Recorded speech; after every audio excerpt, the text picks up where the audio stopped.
नमस्कार मित्रों, स्वागत करते हैं आपके अपने YouTube चैनल हेल्थ आयुर्वेद में। आज हम नए टॉपिक के साथ बात करेंगे। वेग निरोध से बचें। आधारणीय वेग, इसका मतलब है कि हमारे शरीर में जो उठने वाले वेग होते हैं उनसे हमें कैसे बचना चाहिए और कौन कौन से वेग होते हैं जो हमारे शरीर में जिनको हमें रोकना नहीं चाहिए और उनके बारे में बात करेंगे। भूख लगने पर जब भोजन आदि नहीं किया जाता है तो एकदम कमजोरी आने लगती है।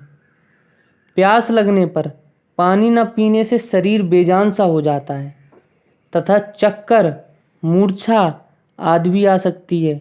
इस प्रकार मूत्र का वेग रोकने पर मूत्र आदि न किया जाए तो पेट में दर्द होने लगता है। इसी प्रकार मल का वेग होने पर मल त्याग न करने पर पेट में गैस, दर्द और लक्षण पैदा हो जाते हैं। इन सब से यह स्पष्ट हो जाता है कि शरीर में कोई भी वेग होने पर उसका समय निस्तारण अवश्य किया जाना चाहिए, विलंब नहीं करना चाहिए। भूख प्यास लगना, मल मूत्र के त्याग के लिए वेग होना तथा इसी प्रकार की अन्य इच्छाएं शरीर में स्वाभाविक रूप से उत्पन्न होती रहती हैं। इन्हें स्वाभाविक वेग कहा जाता है। प्रत्येक चेतन प्राणी में ये स्वाभाविक इच्छाएं पाई जाती हैं जो समय समय पर वेगों के रूप में अपने आप प्रकट होती रहती हैं। इनकी समय पर निवृत्ति करना या उपचार करना बहुत आवश्यक है। इनकी समय पर निवृत्ति करना बहुत ही आवश्यक है। ऐसा न करने से अनेक प्रकार के रोग उत्पन्न हो सकते हैं। प्रमुख 13 वेग हैं जो हम आपको बताएंगे। नंबर 1 मूत्र वेग, नंबर 2 मल वेग, नंबर 3 शुक्र का वेग, नंबर 4 अधोवात या अपान वायु का वेग, नंबर 5 उल्टी का वेग, नंबर 6 छींक का वेग, नंबर 7 डकार का वेग, नंबर 8 जवाई का वेग, नंबर 9 भूख का वेग, नंबर 10 प्यास का वेग, नंबर 11 आंसुओं का वेग, नंबर 12 तीव्र श्वास का वेग, नंबर 13 निद्रा का वेग। इन 13 वेगों की गणना करते हुए कुछ आयुर्वेदिक ग्रंथों ने थोड़ा भेद किया है। उन्होंने पहले नंबर पर और दूसरे नंबर पर निर्दिष्ट मूत्र व मल के वेग को ही एक ही माना है। वेग मानकर 13 संख्या की पूर्ति की है। इन्हीं वेगों में श्रम, जनति, श्वास, उच्छ्वास की गणना है जिसका संबंध श्वास नालिका से है तथा इससे ही संबंधित अन्य वेग काश को न रोकने का भी आदेश दिया गया है तथा काश को अतिरिक्त वेग माना गया है। प्रायः लोक व्यवहार और अशिष्टाचार व सभ्यता के नाम से कुछ वेगों को जबरदस्ती रोक दिया जाता है। इनसे यात्रा व शुभ कार्य के समय छींक का वेग, सभा में अपान वायु का वेग या पेट से गैस निकलती है उसको रोकने का वेग। नारी समाज में इस प्रकार की प्रवृत्ति अधिक है, परंतु आयुर्वेद के ग्रंथों में स्पष्ट निर्देश हैं कि वेग उत्पन्न होने पर किसी दूसरे कार्य में न लगकर पहले उस वेग से निवृत्त होना आवश्यक है। अपानवात, मल, मूत्र आदि वेगों को रोकने से वात आदि को ऊपर की ओर घुमाव होने के कारण भयंकर रोग होते हैं। इन सब वेगों को रोकने से विशेष रूप से काश का वेग रोध, काश या खांसी का वेग उठने पर जब रोगी इसे रोकता है तो इससे खांसी में तो वृद्धि होती ही है, इसके साथ साथ श्वास फूलना लगता है। अरुचि व हृदय रोग भी हो सकते हैं। क्षय रोग और हिचकी होने की भी आशंका रहती है। अब हम बात करते हैं वेग रोगी के असाध्य लक्षण। आयुर्वेद के अनुसार वेगों को रोकने के परिणाम स्वरूप यदि व्यक्ति की चिकित्सा करने पर भी रोग दूर नहीं होते तो लक्षण भी दिखाई देते हैं, तो ऐसे रोगी को ठीक होना बहुत कठिन माना गया है। अधिक प्यास एवं शूल से पीड़ित होना, रोगी को बहुत अधिक कमजोर या पतला होना तथा दूषित आहार का वमन, उत्पन्न हुए वेगों को धारण करने से जहाँ रोग उत्पन्न होते हैं वहीं मल मूत्र आदि के इन वेगों के उत्पन्न न होने पर भी यदि इनका निकालने के लिए जोर न लगाया जाए तो भी यह रोग उत्पन्न कर सकते हैं। इन रोगों में सामान्यतः अनेक प्रकार से वात का ही प्रकोप होता है। उनकी शांति के लिए खाद्य पदार्थों, पेय पदार्थों और औषधियों का सेवन करना चाहिए। जब इन स्वाभाविक इच्छाओं को दबाया जाता है या समय पर इसकी निवृत्ति नहीं की जाती है तो इसे वेगरोध कहते हैं। इनका सबका हम आपको नंबर बाय नंबर नाम से आपको बताएंगे। नंबर 1, मूत्र का वेग। मूत्र के वेग रोध अर्थात मूत्र त्याग की आवश्यकता अनुभव होने पर भी मूत्र त्याग न करने से मूत्राशय, लिंग, पेट के निचले भाग, मूत्रमार्ग, गुर्दों, मूत्रवाहिनी स्रोतों में पीड़ा होती है तथा पेट में अफरा दर्द, मूत्रकच्छ, सिर दर्द एवं शरीर का झुक जाना आदि जटिलताएं उत्पन्न हो जाती हैं। अंग अंग में टूटने की सी पीड़ा होती है। पथरी रोग भी देखा जाता है। इसके अतिरिक्त मूत्राशय की कमजोरी, बार बार मूत्र संवहन स्थानों में शोथ व अनेक प्रकार की विकृतियां उत्पन्न हो जाती हैं शरीर में। उदर पर मालिश, नाक में घी की नस्वार डालकर तथा 3 प्रकार के एनमा, अस्थापन, उत्तर बस्ती और अनुवासन की क्रियाओं द्वारा इनका उपचार किया जा सकता है। इसके अतिरिक्त मूत्रल औषधियाँ देनी चाहिए तथा मूत्र वह संस्थानों के शोथ को दूर करने के लिए शक्ति देने वाली औषधियों का सेवन करना चाहिए। आयुर्वेद के अनुसार अवपीड़क घृत का पान करना चाहिए। भोजन से पहले और भोजन पाचन के बाद अधिक मात्रा में घृत का सेवन ही अपीड़क घृत है। अब हम बात करते हैं मल का वेग रोध। मल के वेग रोध अर्थात मल का वेग होने पर भी मल त्याग न करने से शूल, तीव्र दर्द, सर दर्द, मल और अधोवात को त्याग करने से रुकावट, जंघा की पेशियों में ऐंठन, पेट में अफरा, प्रतिसाय, मलद्वार में कैंची से काटने जैसी पीड़ा होना, खाने में पपीता, हरी सब्जी, फलों का रस आदि विरेचक, दस्तावार खाद्य और पेय पदार्थों का सेवन करना चाहिए। नंबर 2, शुक्र का वेग रोध। शुक्र के वेग को रोकने से लिंग तथा अंडकोश में दर्द, शोथ, ज्वर, घबराहट, हृदय प्रदेश में दर्द, मूत्र के प्रवाह में रुकावट आदि कष्ट होते हैं। इससे अंगों में टूटने सी पीड़ा होती है। अंगड़ाई आना, अंड वृद्धि, असमरी तथा नपुंसकता जैसे रोग भी हो जाते हैं।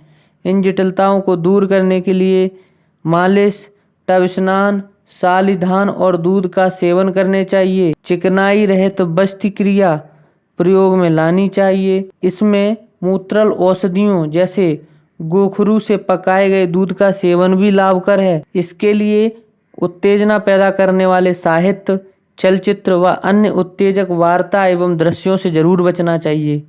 आहार में मिर्च, मसाले व गरिष्ठ मतलब भारी एवं तामसिक पदार्थों के सेवन से भी बचना चाहिए। सात्विक पथ्य व मित भोज लेना चाहिए। अधोवात के वेग रोध से अर्थात पेट के निचले भाग में वात्र एकत्र होने पर संकोचवश उसको वेग रोकने से मल द्वार से उसका विसर्जन न करने से वात दोष कुपित हो जाता है। इससे मल, मूत्र और गैस को निकलने में रुकावट, पेट में अफरा, दर्द, थकावट, सुस्ती एवं पेट के दूसरे रोग उत्पन्न हो सकते हैं। इससे नेत्र रोग, हृदय की धड़कन व विकृति एवं मंदाग्नि भी हो सकती है। इन जटिलताओं की चिकित्सा के लिए घी, तेल और चिकनाई वाले पदार्थों का सेवन व मालिश आदि करनी चाहिए। इस स्थिति में पाचक खाद्य एवं पेय पदार्थ का सेवन करना चाहिए व अधोवात के वेग को रोकने से बचना चाहिए। अब हम बात करते हैं वमन, उल्टी का वेग रोध।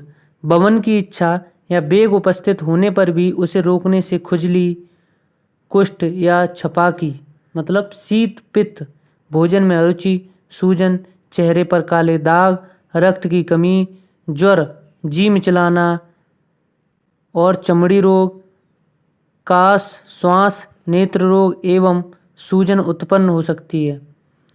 इन रोगों से छुटकारा पाने के लिए वमन चिकित्सा मतलब उल्टी लाने की औषधि आदि लेना, गंडूस धारण औषधियों से तैयार, धूमपान, उपवास, रक्तमोक्षण, दूषित रक्त निकलवाना और विरेचन क्रिया दस्तावार औषधि का सेवन को प्रयोग में लाना चाहिए। इसके साथ साथ शारीरिक व्यायाम और रुक्ष गुण वाले खाद्य व पेय पदार्थों का सेवन भी उपयोगी है। विसर्प में क्षार एवं नमक युक्त तेल की मालिश में भी लाभ होता है। अब आते हैं छींक का वेग रोध। छींक का वेग रोकने से सिर दर्द, लकवा, आधा शीशी का दर्द, मान्यास्तब्ध एवं नेत्र आदि इंद्रियों में कमजोरी आदि उत्पन्न हो सकती है। इनकी चिकित्सा के लिए सिर से गर्दन तक के भाग को मालिश और सफाई, औषधियों से तैयार धूम्रपान, नाक में तेल डालना आदि साधन प्रयोग में लाने चाहिए। बात शांत करने वाले पदार्थों का सेवन तथा भोजन के पश्चात घी का सेवन विशेष उपयोगी है। डकार का वेग रोध। डकार का वेग रोकने से हिचकी, श्वास, शरीर तथा किसी अंग का कंपन, भोजन में अरुचि, हृदय और फेफड़ों की क्रियाओं का धीमा पड़ना, अफरा, काश आदि रोग उत्पन्न हो सकते हैं। जमाई का वेग रोध। जमाई का वेग रोकने से शरीर का मुड़ जाना, आक्षेप, संकुचन, सिकुड़ना, अंगों में शून्यता, कंपन आदि रोग उत्पन्न हो जाते हैं। इनकी चिकित्सा के लिए बात को शांत करने वाले औषधियों और पदार्थों का सेवन करना चाहिए। भूख का वेग रोध। क्षुधा मतलब भूख का वेग रोकने से अर्थात भूख लगने पर भी भोजन न करने से शरीर में कमजोरी और क्षीणता, दुर्बलता आ जाती है। समय पर भोजन न करने से यकृत रोग व दूसरे विकार पैदा हो जाते हैं। शरीर का रंग बदलने लगता है तथा घबराहट, अरुचि और चक्कर आदि आने लगते हैं। इसके अतिरिक्त मान्यता स्तंभ, लकवा आदि रोग भी उत्पन्न हो जाते हैं। इन जटिलताओं से छुटकारा पाने के लिए चिकनाई वाला व हल्का तथा उचित समय पर भोजन करना चाहिए। अब हम बात करते हैं प्यास का वेग रोध। प्यास लगने पर भी जल आदि पेय पदार्थ न पीने से गला और मुख सूखने लगता है। बहरापन, थकावट, कमजोरी तथा हृदय में दर्द आदि लक्षण उत्पन्न हो जाते हैं। इनके उपचार के लिए रोगी को ठंडे और शांतिदायक पेय पदार्थ पीने चाहिए। पानी को एक साथ बहुत अधिक न पीकर कुछ कुछ अंतराल में दिन भर पीते रहना चाहिए। आंसुओं का वेग रोध। शोक अथवा अन्य कारणों से हृदय के द्रवित होने से आंसुओं का वेग आता है। इसे रोकने से नाक में सूजन, आंखों के रोग, हृदय रोग, भोजन में अरुचि, चक्कर आदि जटिलताएं उत्पन्न हो जाती हैं। इनकी चिकित्सा के लिए औषधि, आसव, अरिष्ट का सेवन, नींद तथा हंसी मजाक की बात करना आदि साधन उपयोगी हैं। श्रम से उत्पन्न श्वास का वेग रोध। अधिक दौड़ने या अन्य कोई शारीरिक श्रम से हृदय और फेफड़ों की गति बढ़ जाती है। इससे श्वास तेजी से चलने लगता है। यही श्रमजन्य श्वास है। जब इस तीव्र श्वास को जबरदस्ती रोकने का प्रयास करते हैं तो प्राण और उदान वात कुपित हो जाते हैं। इससे हृदय के वॉल्व्स, कपाटों, फुफ्फुस मतलब फेफड़ों के रोगों की उत्पत्ति होती है। श्वास वेग रोकने से कई बार श्वास एकदम रुक जाती है और रोगी मूर्छित भी हो जाता है। इस प्रकार श्वास वेग को रोकने से गुल्म, हृदय रोग और मूर्छा की उत्पत्ति होती है। इसकी चिकित्सा के लिए विश्राम करना आवश्यक है। साथ ही वातशामक आहार विहार का सेवन करना चाहिए। अगर आपको श्रम से उत्पन्न श्वास का वेग रोध हो जाता है तो आप कुछ देर आराम करिएगा। अब बात करते हैं नींद का वेग रोध, अर्थात नींद आने पर उसे रोक कर जगने रहने से जमाइया, थकावट तथा सुस्ती आदि विकार उत्पन्न हो जाते हैं। सिर में दर्द, आंखों में भारीपन, आंखों के नीचे कालापन और चक्कर आना जैसी शिकायत देखी जाती हैं। इस स्थिति में छुटकारा पाने के लिए पूरा आराम और नींद लेनी चाहिए। बात को शांत करने वाले आहार विहार का सेवन करना चाहिए। इस प्रकार स्पष्ट है कि स्वस्थ रहने के लिए इन सभी स्वाभाविक वेगों का निस्तारण ठीक समय पर और उचित ढंग से किया जाना चाहिए। इन्हें दबाना नहीं चाहिए क्योंकि स्वास्थ्य की रक्षा के लिए इन वेगों की तत्काल निवृत्ति करना आवश्यक है। इनको रोकने से स्वास्थ्य का नाश होता है। हमें कौन से जो वेग होते हैं नियंत्रण करने वाली योग्य प्रवृत्तियां के बारे में हम बात करते हैं। हमने अभी बताया कि कौन से वेग हमें नहीं रोकने चाहिए। इसके अतिरिक्त प्रत्येक मनुष्य के कुछ वेग ऐसे होते हैं जो धारणीय ही होते हैं, रोकने योग्य ही होते हैं, उनको रोकना ही चाहिए क्योंकि वे स्वयं उसके लिए तथा समाज के लिए हानिकारक होते हैं। इस प्रकार के वेगों या प्रवृत्तियों के कारण मनुष्य लोभ, लालच, भय, क्रोध, शोक, ईर्ष्या, अहंकार, निर्लज्जता और आसक्ति के अधीन होकर कार्य करता है। प्रत्येक मनुष्य को अपने शांत और सुखी जीवन के लिए इस प्रकार के सभी मानसिक, वाचिक एवं शारीरिक वेगों, अनुचित कर्मों और अविवेकपूर्ण इच्छाओं को नियंत्रण में रखना चाहिए। इन धारणीय वेगों को 3 भागों में बांट सकते हैं। कैसे? नंबर 1, मन का वेग। लोभ, ईर्ष्या, द्वेष, दूसरों की सफलता और उन्नति को देखकर मन में होने वाली ईर्ष्या या जलन। मत्सरता, दूसरों को दुखी देखकर प्रसन्न होना। राग, विषयों में आसक्ति। क्रोध, शोक, भय, अभिमान, निर्लज्जता। अविद्या, दूसरे को धन हड़पने की प्रबल इच्छा आदि वेग को रोकना चाहिए, इनको खत्म करना चाहिए।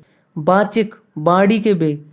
क्रोधपूर्वक कठोर वचन बोलना, आवश्यक से अधिक बोलना, चुगली करना, झूठ बोलना, एक ही बात को दोहराते रहना तथा समयानुकूल न बोलना, अर्थात असमयक या अप्रासंगिक बात करना, ये सब वाणी के वेग एवं दोष हैं, इनसे बचना चाहिए। अब तीसरा है शारीरिक वेग। दूसरों को मारना पीटना, लूटना, किसी प्रकार का चोरी करना, डाका डालना, लाठी आदि से प्रहार करना, लड़ाई झगड़ा व इसी प्रकार के अन्य कार्य शरीर के वेगों के अंतर्गत आते हैं। अनैतिक, असामाजिक व अवैध कार्यों से प्रयत्नपूर्वक बचना चाहिए। यदि मनुष्य इन अविवेक पूर्वक वेगों से होने वाले हानियों के विषयों में चिंतन करे तो वह इनसे बच सकता है।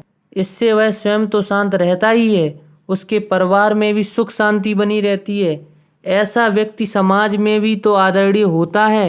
इस प्रकार धारणीय वेगों को नियंत्रण कर उत्तम आचरण करने से व्यक्ति धर्म, अर्थ और काम, इस त्रिवर्ग मतलब 3 वर्ग का संचय व उपभोग कर सकता है। यह धारणीय वेगों को रोकने का शुभ परिणाम होता है, इसलिए इन वेगों को तो रोकना ही चाहिए। धन्यवाद दोस्तों। अगर आपको वीडियो अच्छी लगी हो तो लाइक करें, कमेंट करें, शेयर करें और चैनल अभी तक सब्सक्राइब नहीं किया है तो सब्सक्राइब करें। धन्यवाद। मिलते हैं नेक्स्ट वीडियो में नए टॉपिक के साथ।